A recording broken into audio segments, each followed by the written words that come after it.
need a straw. This is a steel straw because I care about the fucking planet.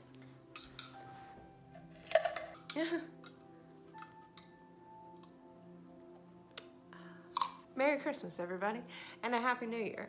What better way to start off 2019 with a story about murder? This is not the right setting for this story at all, but I was like, hey, my Christmas tree is still up. It's New Year's Eve. I'm drinking Red Bull. I'm making myself a Mexican pizza for lunch. Let's film a video. I apologize for being behind on content like this, but I hope that my overload of New Orleans vlogs helped you all get through and gave you plenty to watch. That was so much fun, so interesting. I just did a live stream, so special shout out to Russell for sticking with me through that whole live stream of me getting ready to film. So if you want to see what this looks like without any makeup, go there if you want to check that out. I talked a little bit about everything. I talked about my tarot card reading that I got in New Orleans, why did I say it that? I never say it like New Orleans. And I talked about having weird premonitions and stuff, which that should be a whole other video. So special shout out to Russell for hanging out with me there. Thanks, Russ. And another shout out to my friend Dawn for helping me out with some of the information on today's video. Hi Dawn, hi honey, how are you? This video is about a song by the Smiths. They wrote a song called Suffer Little Children, and that song is about the Moors murders. Buckle up, everybody. It's going to be a bumpy night. Comment below if you know what that quote's from. Minus the buckle up part, I messed up the line. I'll try and keep this video edited down, but if you watch my live stream, you'll see I tend to over talk. If you guys watched my unedited videos, my God, they're very often 45 minutes long to an hour long, and I have to cut them down to like 20 minutes. So if you're wondering why my videos are so long, it's because I have to cut out so much and then piece together the important information. Again, as usual, if you guys have anything that you would like me to talk about on here, please comment below. I love suggestions. I definitely look into them. I have a few things that were recommended to me that I am currently researching. I'm still teasing this big video that I haven't filmed yet. I'm sorry. It's a lot of research. My pizza's ready. Everything's going crazy. I don't know what to do. But that video is coming, I promise. It's just so like, it's so much reading it and going, what the fuck, and having to like sort out a sensible timeline and a way to tell it is not easy. I put so much work into this one. I want that video to be as right as I can get it. But yeah, suggestions are more than welcome. I love suggestions. The song is Suffer Little Children by the Smiths. It is about the Moors murders, which were committed by Myra Hindley and Ian Bradley. A little background, Ian had a very troubled childhood. He went from home to home. He had a lot of trouble with his parents. He had a lot of trouble in school. He was a very messed up child. He did do a lot of animal abuse, which is very common nowadays. We know that's a symptom of someone who could become a serial killer or a rapist or anything like that. He did a lot of the stereotypical things we know now. In 1961, he was at work when he met a new secretary named Myra, the other player in our story. He encouraged her to read books by Hitler, and he was educating her to be a female version of himself. Now, he was her first lover, and she fell head over heels for him. And she did everything that he wanted her to do. He was very cool to her and avoided her at work, and then he would engage her and then drop her again. Like, he messed with her head big time. He had her addicted to him. It was a very messed up relationship. And her unquestioning acceptance encouraged him to become more extreme in his ways. This culminated in him believing that the couple should experience the supreme pleasure. And what they meant by the supreme pleasure would be the rape and murder of someone else. So Ian outlined a plan where Myra would wear a disguise, abduct a child, and take it to the moors, which was this area like a moor, and then rape, murder, and bury the child there. None of the couple's neighbors noticed anything weird. One neighbor was quoted to have said they were very quiet, ordinary, normal people. However, Myra's family noticed the effect that Brady had on her. They said that she became increasingly secretive. In 1963, Brady wanted to test Myra, and he planned a fake bank robbery. He was really happy because she took all the steps that he told her to in order to execute this plan. Now, it was fake, so it didn't go through, but he knew that she would do whatever he wanted her to. The first murder was committed in July of 1963. On the 12th of July, Pauline Reed, who was 16 years old, was leaving she was leaving to go to a local dance. Myra Hindley persuaded her to get in her car. Now, this was very common of the plan that they had in place. They wanted Myra to lure these children in, and Hindley would quickly follow behind or join them somehow. So Myra persuaded the girl to get into her car. She said that she needed help finding a lost glove and offered to give her some music records if she did. Hindley drove Pauline to the Saddleworth Moor. Brady followed in his motorbike, so he's coming to join. According to Brady, Hindley joined in with the sexual abuse and torture that followed. Brady first raped Pauline.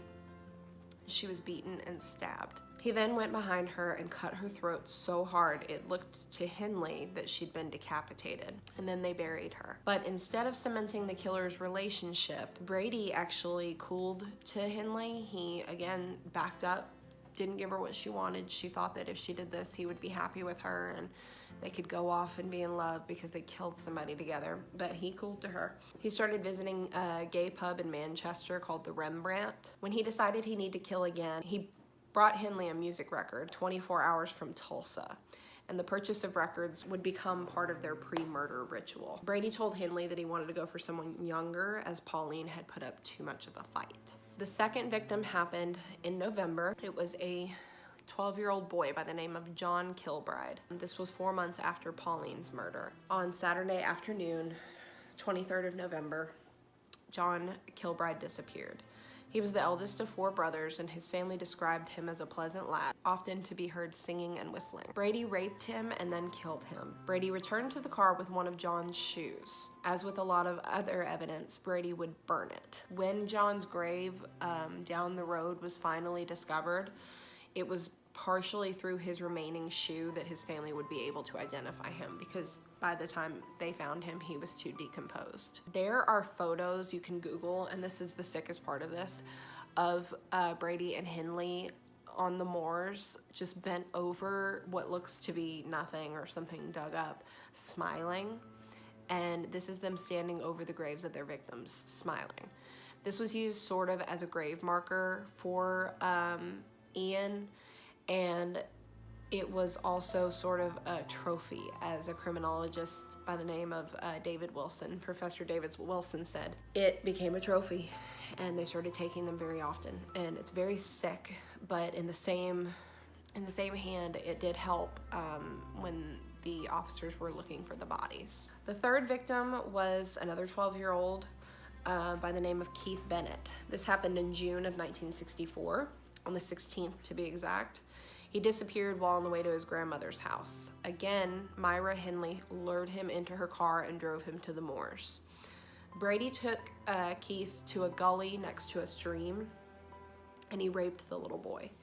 He then strangled him, and the pair buried his body. Brady was pretty methodical in his killings and in hiding what he had done. He would brush down coats to remove fibers, maybe hairs, everything like that. It was said that he would count buttons on coats to make sure nothing was left behind.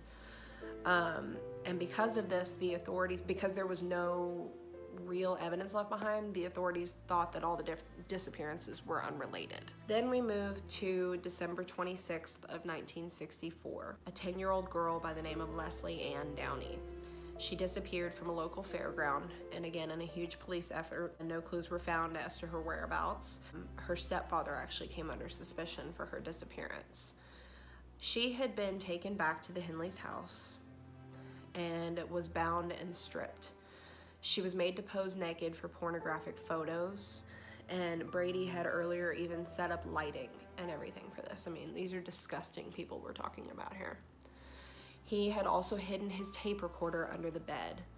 After he'd taken the photos, he told them that they were going to kill her. And they had the tape recorder recording her pleading for her life. And it's heart-wrenching thinking what's on that tape. I don't think I can handle hearing that.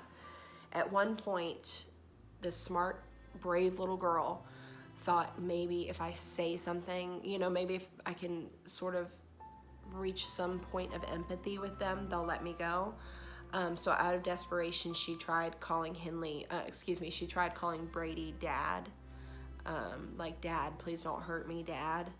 But it had no effect. He didn't have any empathy for her. And she was very brave and very smart to think of something like that, but he didn't. I mean, he's soulless as far as I'm concerned with all this. I'm getting goosebumps just reading this part because it's so fucking sad to think that she was so smart to think of something like that. And normally that might have worked if it was someone who was just trying something or had gone off a deep end or something, but it's clear that Brady had some sort of psychopathy in that he did not have any empathy. He did not have these emotions, so that triggered nothing for him. There was actually some commotion heard during Leslie Ann's murder, but nobody reported anything. One of the next door neighbors said that they heard boys and girls screaming, but they thought it was just some boys and girls playing and, you know, hanging out around the neighborhood. The only visitors that the neighbors ever saw was Myra Henley's sister and her husband, David Smith.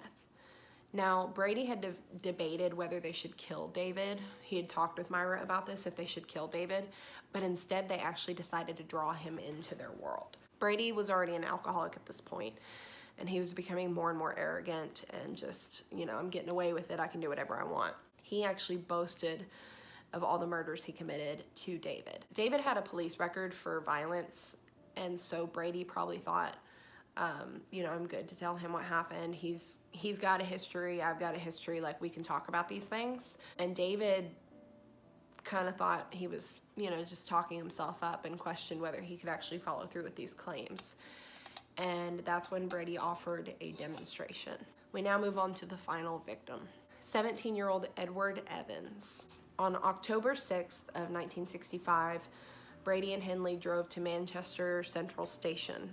Edward had just seen Manchester United play, and for the first time ever, Brady was the one to lure in the victim, and that was because Edward was gay.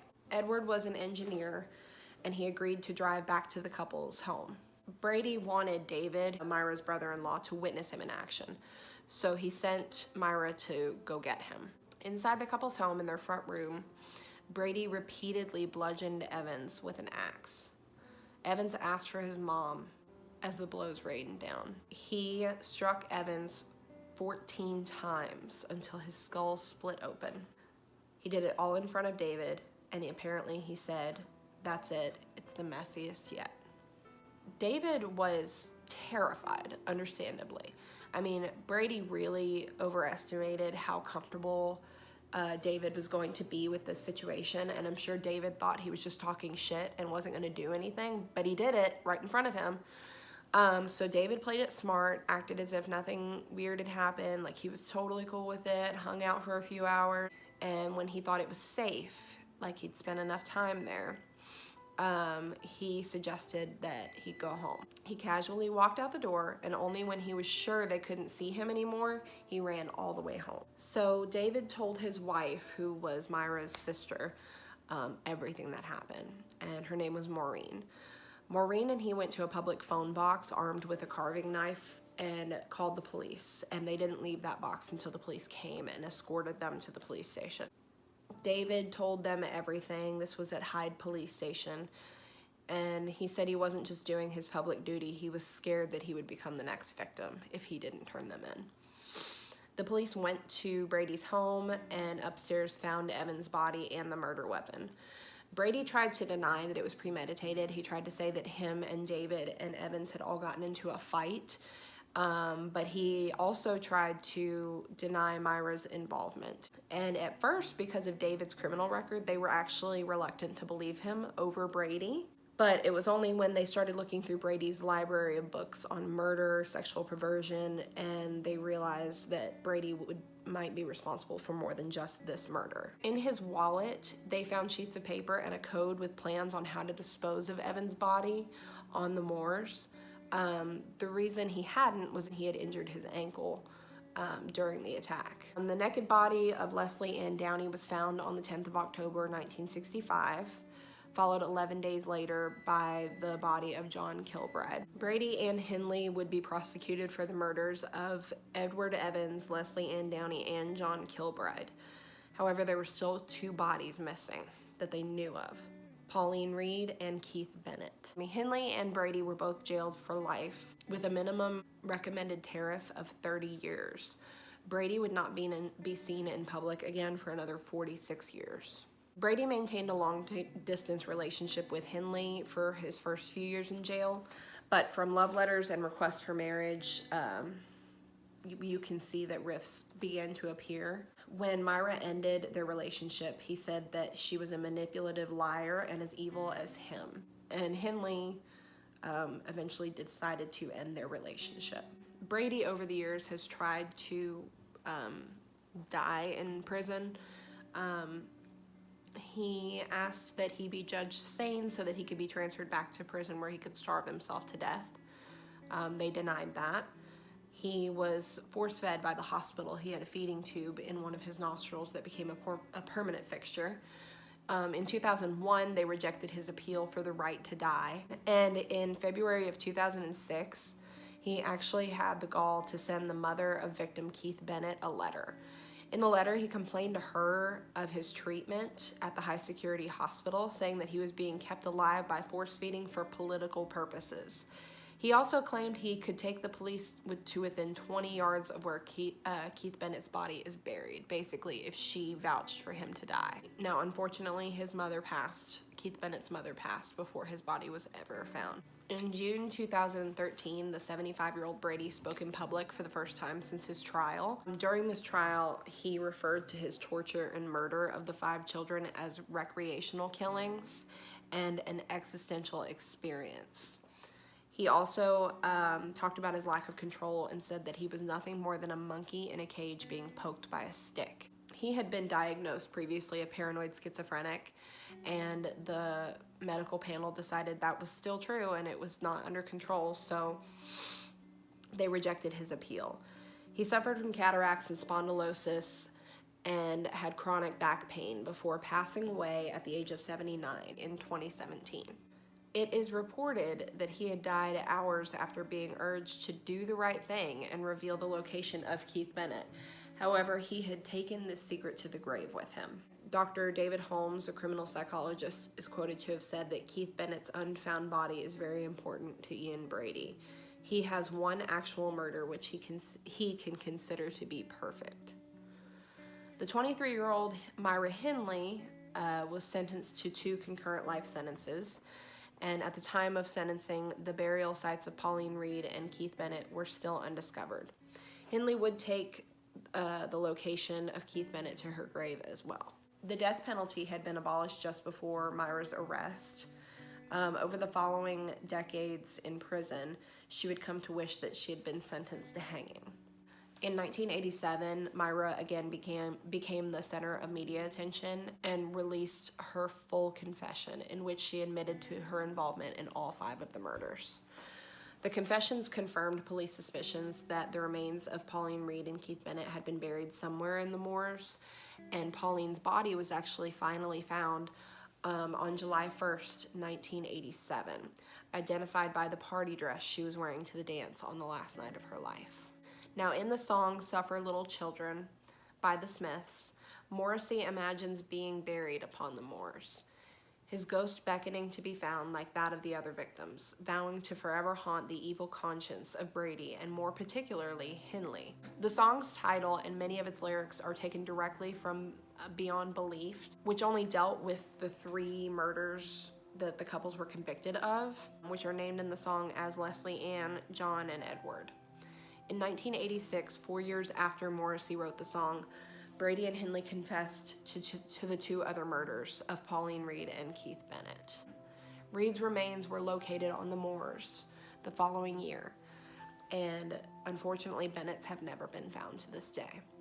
So that is the story behind the song Suffer Little Children by the Smiths. I highly recommend checking that out. I will put all my sources as usual in the description below. But as usual, please put any requests below if you want to hear about a particular true crime, I'm happy to do paranormal stuff or behind the song type thing. I am more than happy to do any of that, so please leave your suggestions below. Please like this video if you enjoyed it, and subscribe if you want to see more. And you can turn on your notification bell because I might be doing more live streams, so you definitely want to be notified if I'm doing that and if you're interested. So thank you so much. I hope you all had a wonderful holiday, whatever you celebrate, and I hope you have a happy new year. So bye guys.